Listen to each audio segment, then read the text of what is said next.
Les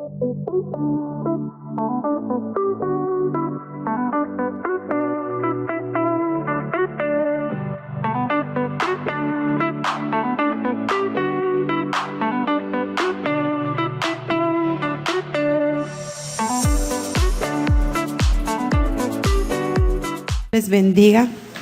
Puede ocupar su lugar y le invito que me acompañe a hacer una oración a nuestro Dios en este momento. Precioso Señor, nos acercamos a ti. Lo hemos hecho a través de nuestra adoración, del canto, y ahora a través de esta súplica en la que queremos pedirte que tu Espíritu venga a actuar en cada uno de nosotros según tu propósito. Todo el tiempo nos hablas y tu palabra siempre tiene un objetivo claro, preciso, y yo te ruego que lo cumplas, que cada uno de nosotros seamos oídos dispuestos, abiertos, atentos, corazones receptivos, y que tú seas glorificado. Gracias, hermoso. Amén. Bueno, hermanos, si el Señor nos concede su gracia, tanto hoy como el día de mañana, estaremos hablando acerca de hijos diversos. Saben que nosotros, cuando hablamos de hijos, siempre estamos pensando en un descendiente, y es correcto. Pero en la Escritura, cuando se menciona esta palabra hijo, algunas veces puede referirse a un descendiente, pero en el Antiguo Testamento se hablaba de hijo como aquel que era constructor de una familia o de una nación. Ya sabe que la descendencia de Jacob fueron llamados los hijos de Israel. También cuando se habla de hijo, se refiere a una persona con cierta cualidad o característica. ¿Por qué será que Jesús les dijo a sus discípulos hijos del trueno? ¿Verdad? Así. Y también es muy interesante que a veces cuando se le llama en la Escritura a alguien hijo, mayormente en el Nuevo Testamento, se refiere a una persona que está conectada con, que es participante de, o que está expuesto a. Y lo vamos a ir mirando a lo largo de esta plática, de esta palabra, y el día de mañana, si el Señor nos concede también. Así como hay diversos padres y diversas formas de ejercer la paternidad, también habemos diferentes clases de hijos y diferentes conductas que pueden describirnos. La Escritura nos habla en el libro del Deuteronomio acerca de lo que es un hijo terco y rebelde, ¿verdad? Aquel que aunque los padres lo disciplinan, no hace caso, y por cierto tenían que ser sacados y ser lapidados, ¿verdad? Después de que habían recibido oportunidades, explicaciones, disciplina, y de todas maneras no hacían caso. Qué tremendo. Pero la Escritura nos habla de esa clase de hijos necios también, que llegan a ser tristeza de los padres. Y el Señor, nuestro Dios, hablando a través de su profeta, describe al pueblo y dice: son hijos tontos y sin entendimiento. Lo dijo Dios, Escuchen por qué. Lo suficientemente listos para hacer lo malo, pero no tienen ni idea de cómo hacer lo correcto. Qué tremendo.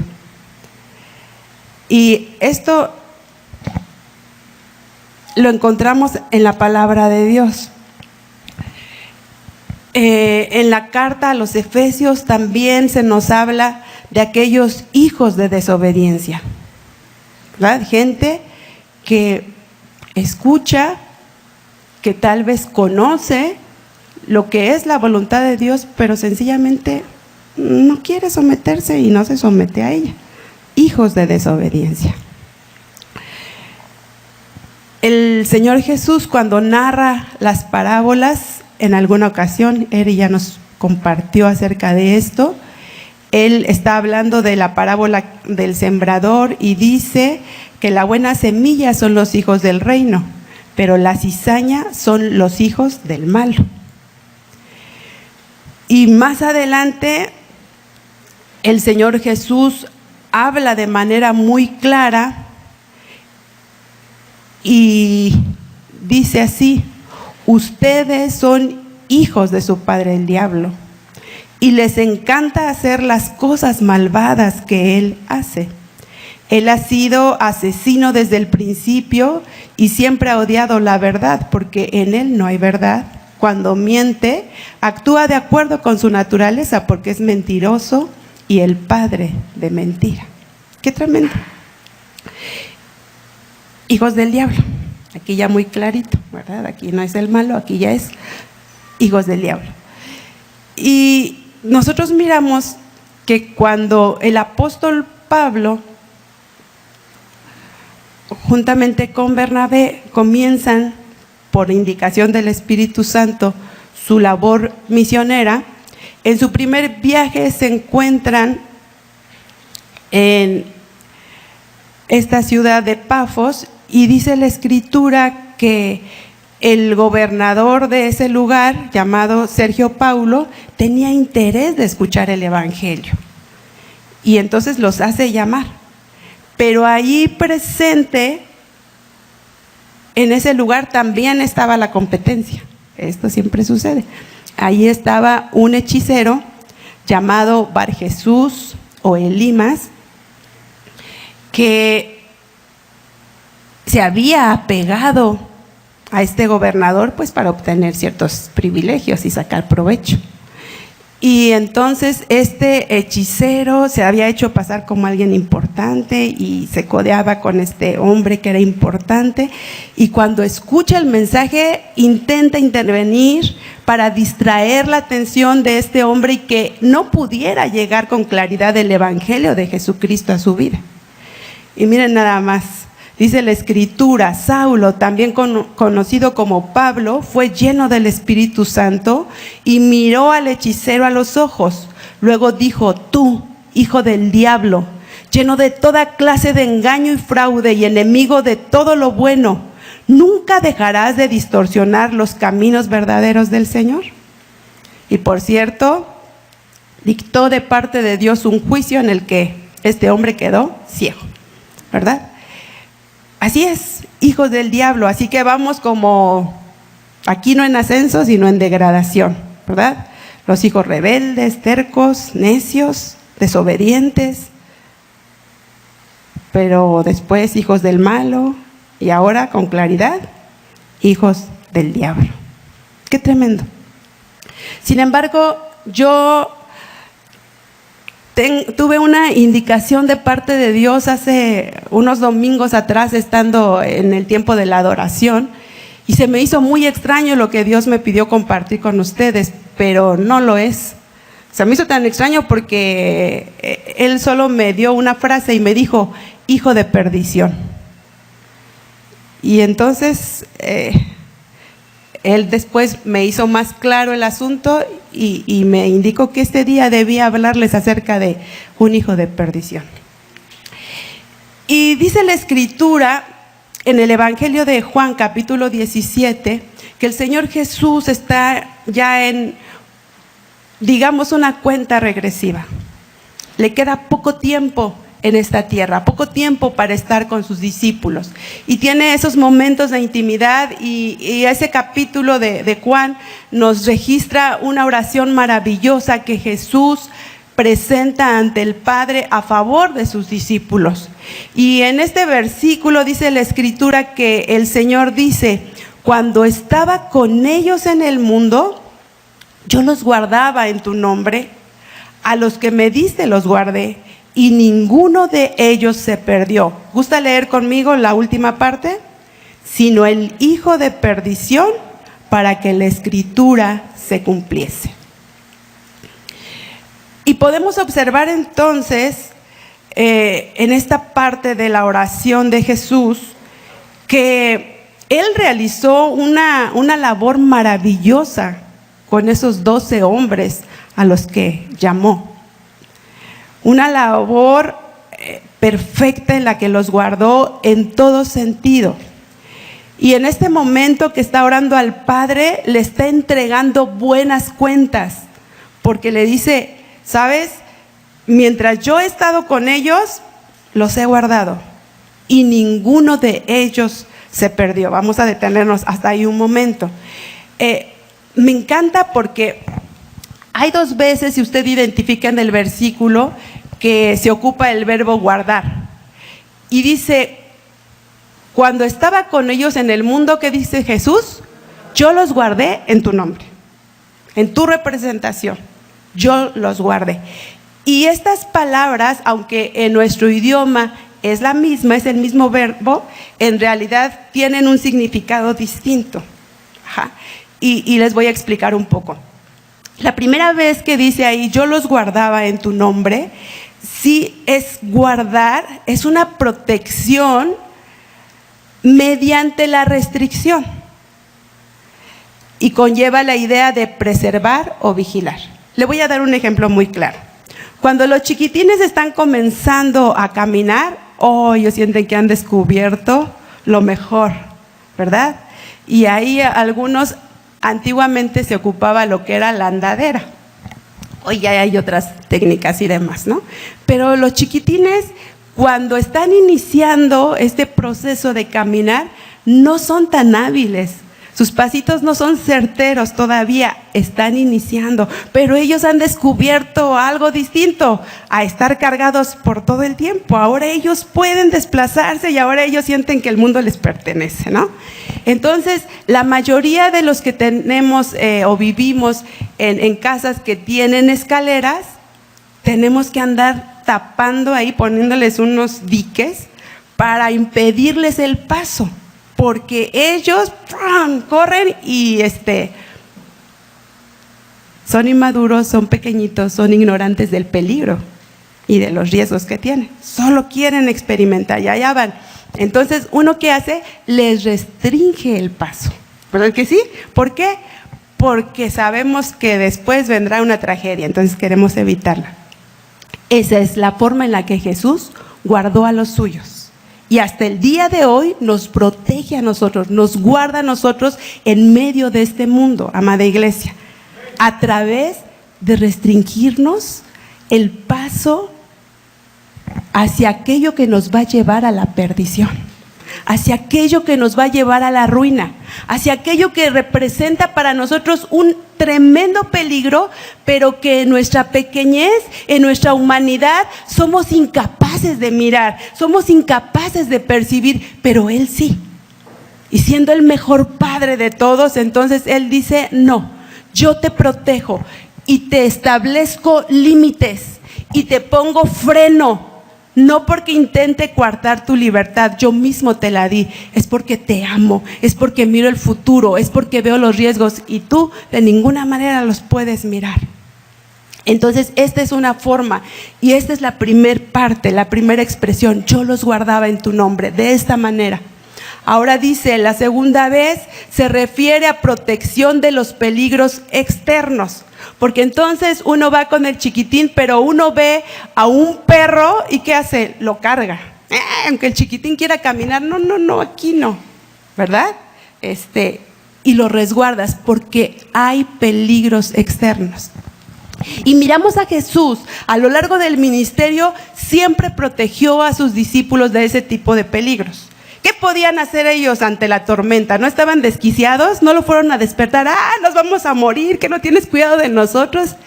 Y el Señor Jesús se despierta y lleno de amor y de autoridad, reprende esa tormenta, todo se vuelve calma y les da la garantía de que llegarán a salvo a donde Él les dijo. ¿Qué decir de aquellos religiosos que todo el tiempo daban lata? Ahí estaba para protegerlos. Incluso tiempo después, cuando Jesús es aprendido, el Señor les dice a aquellos que han venido a tomarlo preso: ey, vinieron por mí, a ellos déjenlos ir. Esa es la garantía que tenemos los hijos de Dios, los discípulos de Cristo. Él siempre nos va a proteger.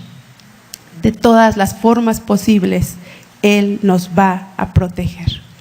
Pero hoy nos vamos a centrar en esto que yo les dije, que el Señor me habló: el hijo de perdición. Este es la excepción en ese grupo de 12. El hijo de perdición. ¿Saben por qué? Porque Dios, siendo Dios, jamás nos obliga.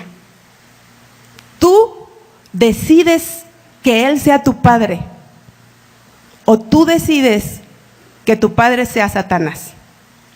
Lo vamos a ir mirando. Pero miren qué cosa, ¿no? En esta tierra uno no elige a los padres, tampoco elegimos a los hijos que Dios nos da. Ahí están. Es su soberanía, son sus designios, pero a Él sí lo elegimos. Y algunos deciden mal. Así que te recuerdo que hijo se refiere a una persona conectada con, participante de o expuesto a. Y perdición nos habla de ruina, de pérdida física, espiritual o eterna, y tiene 3 connotaciones sobre las que hoy quiero basar el sermón: condenación, desperdicio, destrucción y muerte. Así que estas son algunas características muy evidentes de un hijo de perdición. La primera: vive en condenación. ¿Saben que es maravilloso ver cómo el Espíritu de Dios va hilando sus mensajes, sus propósitos para cada uno de nosotros? Yo espero que usted lo perciba. A mí siempre me sorprende, pero en este tiempo el Espíritu de Dios despertó el corazón de nuestro pastor para hacer un paréntesis y hablarnos acerca del nuevo nacimiento. Y apenas el domingo Dios nos hablaba por él, diciéndonos que, en parte del sermón, que la vida eterna, nosotros hemos comprendido perfectamente mediante lo que Jesús habló, que la vida eterna no se disfruta, no se vive después de que uno muere, sino el Señor aclaró: la vida eterna comienza aquí, es conocerlo a Él, es conocer al Padre, es relacionarnos íntimamente con Él. Entonces entramos a disfrutar lo que es la vida eterna. Pero de esta misma manera, amada iglesia, como no necesitamos morir físicamente para vivir la vida eterna, para disfrutarla, no necesitamos morir físicamente para vivir en condenación. Y esto es lamentable. Entonces, un hijo de perdición vive en condenación. Quiero que me acompañe a leer en el Evangelio de Juan, capítulo 3, versículos 17 al 20. Yo leo, usted siga. Dios no envió a su Hijo al mundo para condenar al mundo, sino para salvarlo por medio de Él. No hay condenación para todo el que cree en Él, pero todo el que no cree en Él ya ha sido condenado por no haber creído en el único Hijo de Dios. Y esta condenación se basa en el siguiente hecho, preste atención: la luz de Dios llegó al mundo, pero la gente amó más la oscuridad que a la luz, porque sus acciones eran malvadas.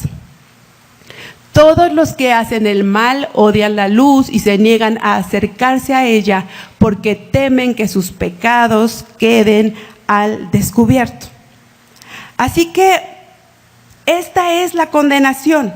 Así se vive en condenación.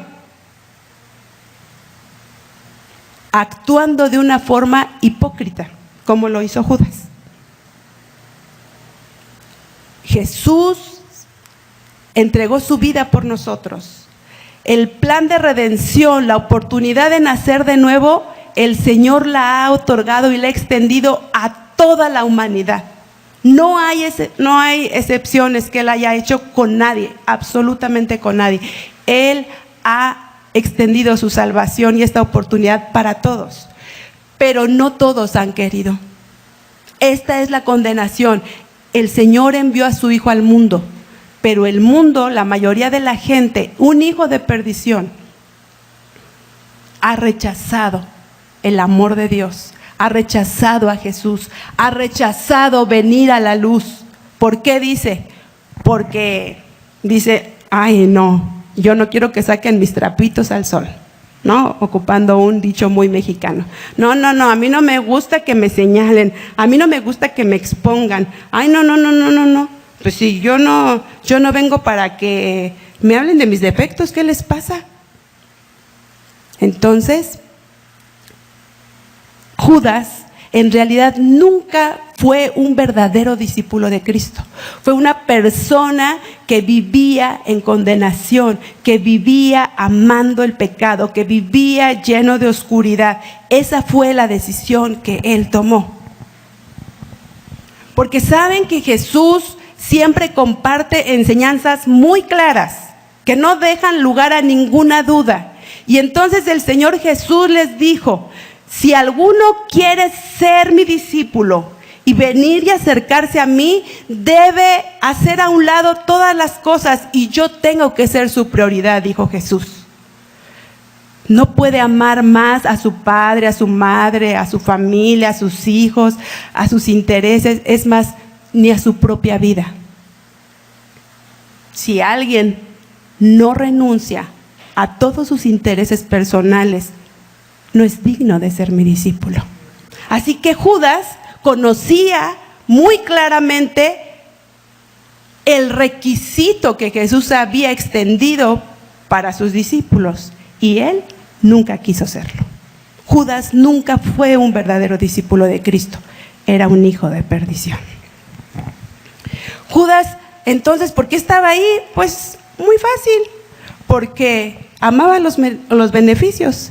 Y Dios también nos confrontaba el domingo, ¿no? Desde el tiempo de la oración y nos decía, a veces nos acercamos a Dios con unas cargas enormes, ya no podemos, ya ni caminamos, ni avanzamos, arrastramos los pies y nos acercamos y Él bondadosamente nos quita esas cargas, nos sana, nos contesta, nos ayuda, nos resuelve, nos reconcilia en el matrimonio, nos devuelve a los hijos. Tantas maravillas que el Señor hace. Y nosotros, de manera ingrata, algunas ocasiones, decimos, bueno, ya, la libré, no morí, no perdí mi casa, no perdí mi empleo, no pasó esto, ay, bueno, ya, hasta la próxima, y nos retiramos. Bueno, la gente sabe que acercarse aquí a veces tiene muchos beneficios, y lo es, pero también muchas demandas. Y bueno, Jesús mismo enseñó que algún día los que hicieron lo bueno, después de haber muerto físicamente, saldrán a resurrección de vida, y los que hicieron lo malo a resurrección de condenación. Número 2, un hijo de perdición desperdicia su vida. Eran multitudes las que seguían a Jesús. Multitudes, pero él, por indicación del Padre, solamente llamó a 12. Y fíjese qué cosa, Judas fue uno de esos seleccionados. Fue uno de esos que tuvo el privilegio de ser llamado por Jesús. Vamos por favor al Evangelio de Marcos. Voy a leer el 14 y el 15. Y estableció a 12 para que estuviesen con él y para enviarlos a predicar. Y que tuviesen autoridad para sanar enfermedades y para echar fuera demonios. Cuando dice que el Señor estableció a 12, quiere decir que Él los entresacó de la multitud, que Él los tomó con el propósito de encaminarlos y de formarlos. Ese era el propósito del Señor Jesús con estos 12.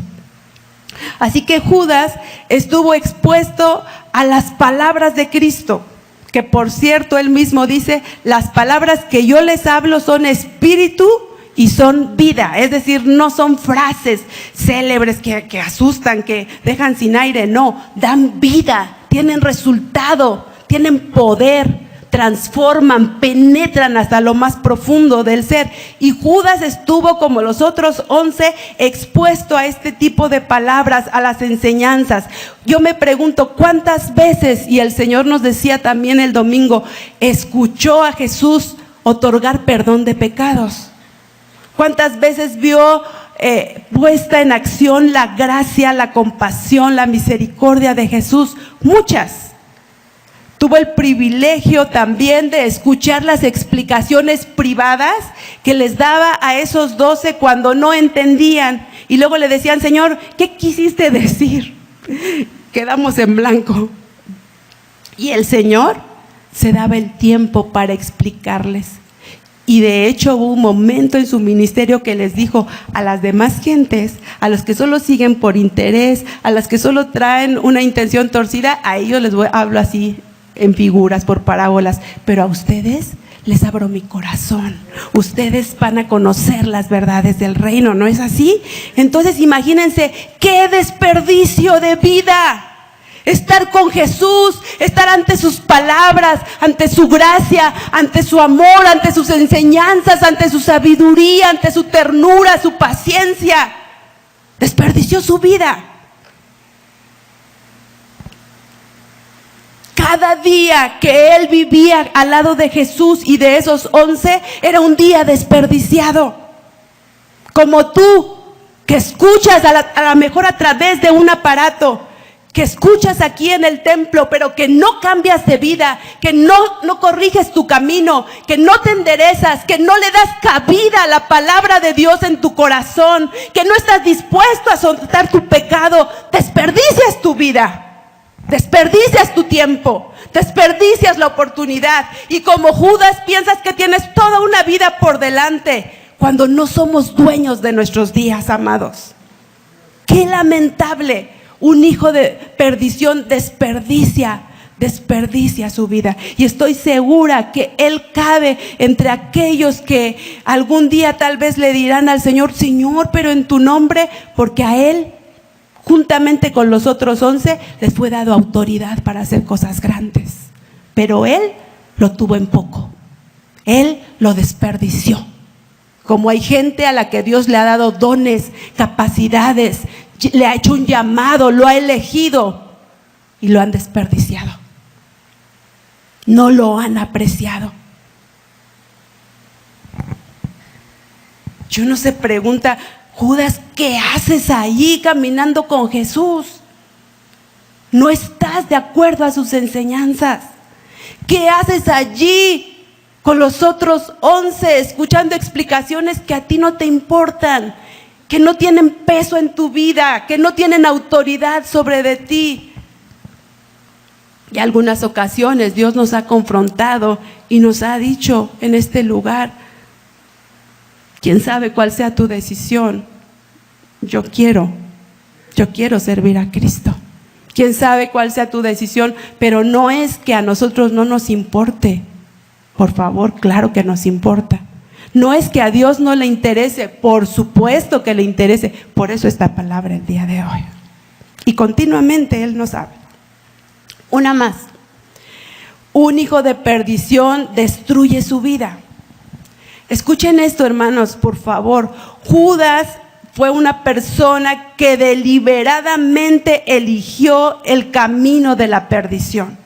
Porque a veces tenemos ideas muy extrañas. Me he topado con gente ya aquí caminando con Dios, ya entre nosotros, y yo no sé de dónde sacan la absurda idea de que Dios a algunos nos ha señalado para vida y otros para muerte. Algunos ya, entonces el Señor ha dicho, él se van a salvar, pero estos se van a perder. No, por favor. Él amó al mundo. Él ama al pecador. Por eso dice la Escritura que hay gozo en el cielo cuando un pecador se arrepiente. Es motivo de fiesta, porque el Señor quiere salvar. La oportunidad está delante de todos.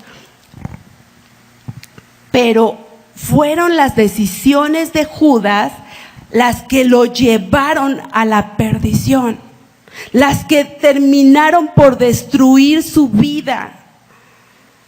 ¡Wow! Vamos por favor a la palabra ahí en el Evangelio de Juan. Voy a leer desde el 67 al 71. Entonces Jesús, mirando a los 12, les preguntó: ¿ustedes también van a marcharse? Simón Pedro le contestó: Señor, ¿a quién iríamos? Tú tienes las palabras que dan vida eterna. Nosotros creemos y sabemos que tú eres el Santo de Dios. Entonces Jesús dijo: yo los elegí a ustedes 12, pero hay uno de ustedes que es un diablo. Se refería a Judas, hijo de Simón Iscariote, uno de los 12, quien más tarde lo traicionaría. Jesús siempre lo supo. Y sin embargo, ahí estaba. No había distinciones, no lo hacía a un lado, no lo dejaba, tú vete allí a la silla de castigo 5 minutos, toma tu tiempo fuera. Eso no existió con Jesús. Lo amó, lo enseñó, lo ayudó, lo libró, lo guardó como a los otros. Pero Jesús sabía que el corazón de Judas estaba lejos de él. Como él sabe, aunque tú estés sentado, aunque me dejes saber que estás atento a lo que yo estoy compartiendo esta noche, solo él, yo no, solo él sabe lo que hay verdaderamente en nuestro corazón. Él conoce nuestros pasos. Y el problema de Judas es que, si ustedes ven, algunos la regaban y Jesús los reprendía y los corregía y los regresaba al camino correcto. Pero algunas veces, como estos versículos que antecedieron, tenían revelaciones maravillosas de parte de Dios. Pero Judas nunca lo vemos recibiendo una revelación especial.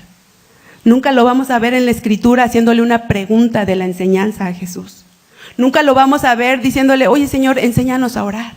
Oye Señor, ¿por qué le dijiste esto? Oye Señor, qué hermoso que le perdonaste los pecados. Nunca. Para Judas era solamente una oportunidad que él buscaba para engrandecerse, para obtener provecho, para hacerse famoso, porque ustedes saben que en cuanto el ministerio de Jesús empezó a crecer y la gente lo empezó a seguir, ¿cómo creen que los trataban? Y Judas decía: qué padre, le prepararon esta cena deliciosa aquí en Betania, ¿y quién creen que la va a disfrutar también? El maestro no se comía todo, ahí llegaba con sus 12 dragones y vámonos, bien atendidos, bien bien recibidos. ¿Qué más quería? Y luego con la bolsa ahí a la mano. ¿Saben? Es terrible cuando la Escritura nos revela de aquella mujer que, llena de amor y de gratitud con Cristo, derrama sobre él ese perfume, y Judas arde de enojo y dice: ¡qué desperdicio! No es posible. ¡Oh! ¿Por cuánto se pudo haber vendido esto? Él ya lo tenía en cuenta. Como hay personas tristemente en la congregación que piensan que es un desperdicio servir a Dios, que es un desperdicio estar aquí. ¿Para qué tantas horas? ¿Para qué tanto tiempo? Vámonos, ya nos están esperando. Mira, hice planes. Y hay gente que piensa que es un desperdicio. Así pensaba Judas, así que si tú piensas así, ten cuidado. Un hijo de perdición. Uno que fue destruyendo su propia vida, decisión tras decisión. Eligió tener otro señor, Jesús les dijo, no pueden tener a dos señores, no pueden creer que van a servir a Dios y al mismo tiempo a sus riquezas. No, elijan, solo hay un Señor. Y Judas eligió qué Señor, eligió amar a las riquezas, eligió que ellas gobernarían su vida, eligió que sus esfuerzos estarían encaminados por obtener más y más y más. Tenía otro amor, amaba las riquezas. Como tú puedes estar muy sentado o muy conectado y tener otros amores, otras pasiones, otros deseos, otros esfuerzos que nos encaminan al reino de Dios. Qué tremendo. Pero ellos que destruyen su vida, que aunque son advertidos, que aunque los padres se les hincan y les dicen, por favor, cambia de vida, cambia de camino, y se aferran a una vida torcida, equivocada, ellos mismos están destruyendo su vida. No hagamos a Dios responsable de nuestros fracasos. No diga usted mañana, ¡ay, qué pasó! Tan linda, tan bueno que era. No. No. El hijo de perdición, solo él ha elegido, ha determinado despreciar a Dios y en él llevará sus consecuencias. Y finalmente, termina con su vida, es decir, propicia su muerte. Judas escuchó al Señor muchas enseñanzas, pero él nunca quiso vivir en santidad. Escuchó a Jesús decirle a la gente, no se afanen, no se preocupen. Los que no conocen a Dios se preocupan por el pan, por el vestido, por muchas cosas, pero no se preocupen porque su Padre es bueno y Él conoce sus necesidades y las suple. Entonces ustedes no se afanen, pero Él estaba afanado. Traía la bolsa y dice la Escritura, a menudo robaba una parte para Él. Todo lo que la gente entregaba en dádivas, en colaboraciones para el ministerio. ¿Y saben qué es lo triste?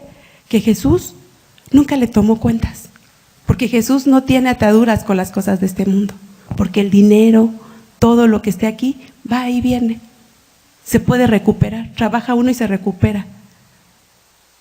Pero robarle a Dios, qué terrible. Él era un ladrón, le robaba a Jesús, le robaba ahí al ministerio, metía la mano y sustraía. Es claro que un hijo de perdición buscará toda oportunidad para beneficiarse de las cosas de Dios, sin darse cuenta de que solo está apresurando su muerte. Vamos por favor al Evangelio de Mateo, capítulo 26, del 14 al 16. Entonces Judas Iscariote, uno de los 12 discípulos, fue a ver a los principales sacerdotes y preguntó, ¿cuánto me pagarán por traicionar a Jesús? Y ellos le dieron 30 piezas de plata. A partir de ese momento, Judas comenzó a buscar una oportunidad para traicionar a Jesús. Ya no estaba contento con lo que robaba, de ahí de la bolsita. Ya no le era suficiente con lo que agarraba y no le pertenecía, ¿verdad? Entonces dice, yo sé que quieren acabar con Jesús. ¿Cuánto me dan? Porque un hijo de perdición no pierde la oportunidad de sacar un provecho para él. Así le hace pensar su padre, el diablo, que está obteniendo un provecho, ¿verdad? A veces el pastor nos dice, hacemos lo que nos conviene, y yo digo, no nos conviene, creemos que nos conviene. Así nos hace creer el adversario, te conviene, mira que no le hagas caso, tú hazle así, tú de esta manera, tú tienes derecho a ser feliz, tú busca lo tuyo, ay, ¿a poco él te va a alimentar? ¿A poco él te va? Bueno, a mí sí. ¿A poco él te va a dar? ¿A poco? Y entonces, ahí está el asunto. Buscaba un momentito, una oportunidad. Vamos adelante. Como era un hombre acostumbrado a la hipocresía, vamos a Lucas, por favor, ahora. Dice, pero mientras Jesús hablaba, se acercó una multitud liderada por Judas, uno de los 12 discípulos. Judas caminó hacia Jesús para saludarlo con un beso. Pero Jesús dijo: Judas, ¿con un beso traicionas al Hijo del Hombre? No se apuren, él era más que experto en la hipocresía, ¿verdad? Entonces dijo: ¿Cómo lo? Le voy a dar un beso, al que yo bese, ese mérito es, a ese lo van a tomar preso. Cuando un beso es una prueba de amor, cuando un beso es un acto de cercanía, de hermandad, de limpieza, de sinceridad, de amor, ¿no? La Escritura nos habla de lo que es el ósculo santo, pero él lo ocupó hipócritamente para traicionar a Jesús. No puedo decir que a su maestro, porque no lo era. Nunca recibió sus enseñanzas. No puedo decir que a su Señor. Por eso Jesús le dice: con un beso traicionas ¿a quién? Al Hijo del Hombre. Así lo miraba, uno más. Vamos adelante, por favor.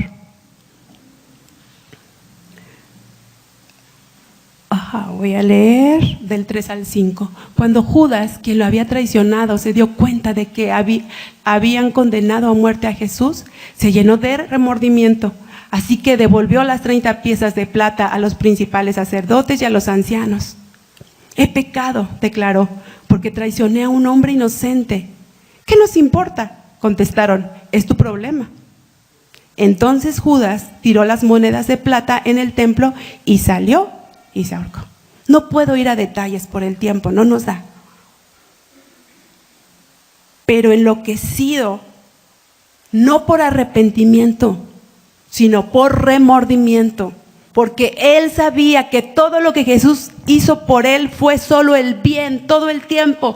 Lo ayudó, lo libró, lo enseñó, lo alimentó, lo amó, y él le pagó mal, y él lo traicionó, y él lo entregó, y él se benefició muchas veces de Jesucristo, pero no supo corresponder. Y entonces, a pesar de que él escuchó cuando Jesús le dijo a los suyos: yo he venido para que tengan vida y la tengan en abundancia, una vida superior a lo que la gente puede vivir, porque ustedes tienen mi presencia, porque yo estoy en ustedes y ustedes están en mí, así como yo estoy en el Padre. Pero él eligió el pecado, y la Escritura nos dice que la paga del pecado es muerte. Y no solo muerte espiritual, aquí es un asunto terrible, porque él estuvo expuesto al pecado, estuvo expuesto a la condenación. Él tuvo intimidad y tuvo contacto con la maldad. Él decidió ese camino. Dios nos ha mostrado, Betel, su corazón, y nos ha dicho: solo hay dos caminos, hay uno ancho, hay uno espacioso, y mucha gente quiere entrar por ahí porque no hay demandas, pero te va a llevar a la perdición. Pero hay también uno estrecho, angosto, que supone esfuerzo, dificultades, incomodidades, pero que te va a llevar a la gloria, que te va a llevar a conocer al que verdaderamente provee, que te va a llevar a conocer al que te ama, que te vaya a llevar a experimentar su poder, su provisión, su ayuda, su auxilio en todo momento.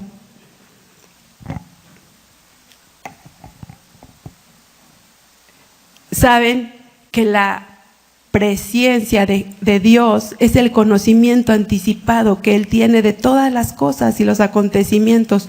Por eso solo Él puede anunciar lo que vendrá. Solo Él. Y por eso dijo: Él es el hijo de perdición. Él va a terminar mal. No porque lo hubiera señalado, no porque Él lo hiciera menos, no porque lo hubiera destinado al fracaso. Dios no ha destinado a nadie para el fracaso. Por eso nos dio a Cristo, para que tengamos vida, y vida abundante, y vida eterna en su nombre. Pero ¿sabe?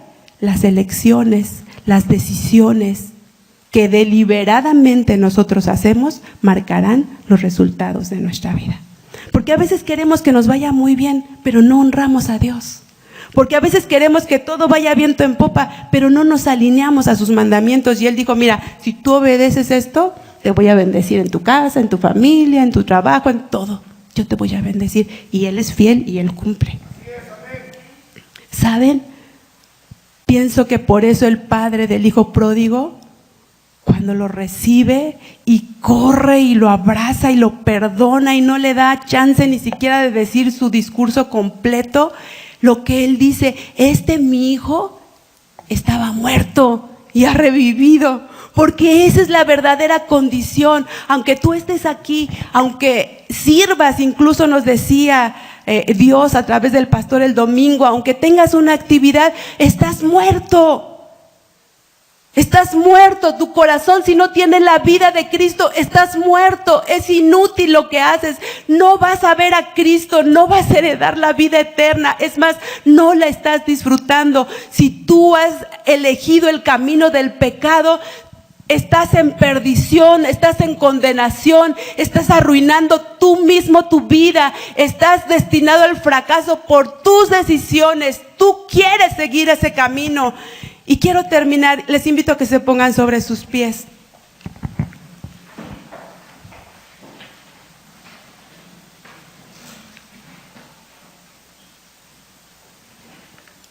Judas decidió que él no quería ser guardado por Jesús. Él no quería ser protegido por Él. Él no quería sus lineamientos. Él no quería restricciones. Él no quería reglas. Él no quería límites. Él tenía otros intereses. ¿Y sabes? La Escritura dice en el libro de Apocalipsis que el que esté limpio se limpie más. Pero el que sea inmundo, el que ha decidido vivir en el fango, si quiere, enfánguese más. Porque hay uno que está medio enfangado y medio bañado, está descalificado.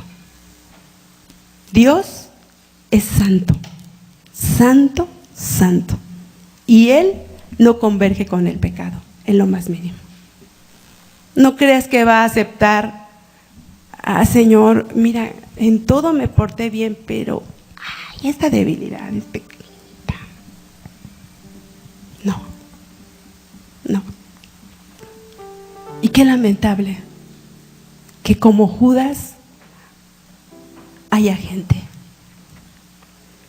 Miren lo que dice la carta a los Romanos. Yo le invito a que me acompañe a leerlo. Es del 4 al 6. ¿No te das cuenta de lo bondadoso, tolerante y paciente que es Dios contigo? ¿Acaso eso no significa nada para ti? ¿No ves que la bondad de Dios es para guiarte a que te arrepientas y abandones tu pecado? Pero eres terco y te niegas a arrepentirte y abandonar tu pecado. Por eso vas acumulando un castigo terrible para ti mismo. Pues se acerca el día de la ira en el cual se manifestará el justo juicio de Dios. Él juzgará a cada uno según lo que haya hecho. Dios no te va a castigar por haberlo amado. Dios no te va a enjuiciar por haber puesto en alto su nombre. Dios no te va a reprender por haber hablado con verdad. Pero sí te va a castigar por tu corazón terco y renuente a arrepentirse. Sí te va a castigar y sí te va a condenar porque Él es justo. Y no te va a premiar cuando tú le escupiste el rostro con tus acciones todo el tiempo. No te va a dar un diploma de aprobado cuando tus acciones eran reprobadas por Él. No lo va a hacer, amada iglesia.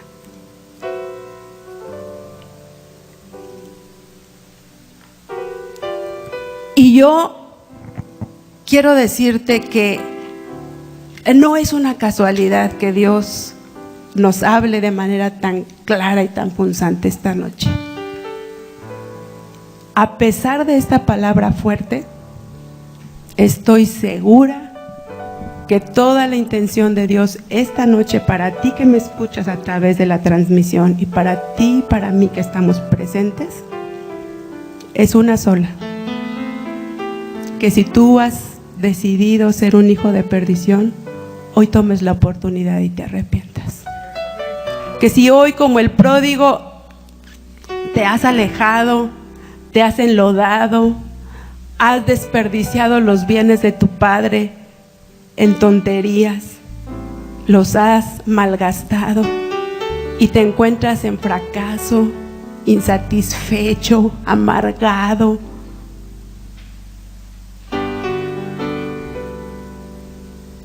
estás mal. Toma la oportunidad de Dios esta noche. Mira que su gracia es enorme. Mira que no nos ha quitado la vida, aunque puede hacerlo. Pero no ignores que su bondad y su paciencia se van a terminar un día para ti y para mí. Porque nos ha dado oportunidad tras oportunidad y nosotros no nos hemos determinado a ser fieles. Tenemos otros amores, tenemos otros intereses